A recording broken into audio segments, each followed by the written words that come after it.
Thank you, Korea. We are also seeing a very strong picture for the Korea markets this morning as well. Kospi up more than 1% about an hour into trade. Fourth quarter earnings expectations are moving markets, especially the blue chips. And if you take a look at the blue chips, Samsung Electronics and SK Hynix are really pushing up markets this morning. Samsung was up almost 2% just a minute ago. It's up almost 1.8% right now.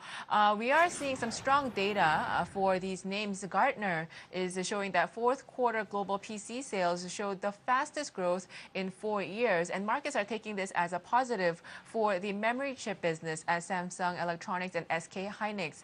Analysts are seeing this to be a significant data given that PC sales have shown a continuous decline in shipments until the fourth quarter. So again, we are seeing strengths for these names. Also by sector, one of the best performers today are the builders today. And data is also showing that Korean builders are maintaining their growth in terms of contracts won from overseas companies. So looking at the data for 2014, Korean builders won about 66 billion US dollars worth of construction orders last year. This is the second highest ever on record for Korea.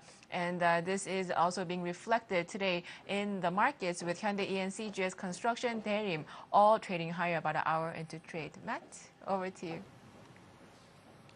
June, thanks very much. We've got the Australian market up by about 1.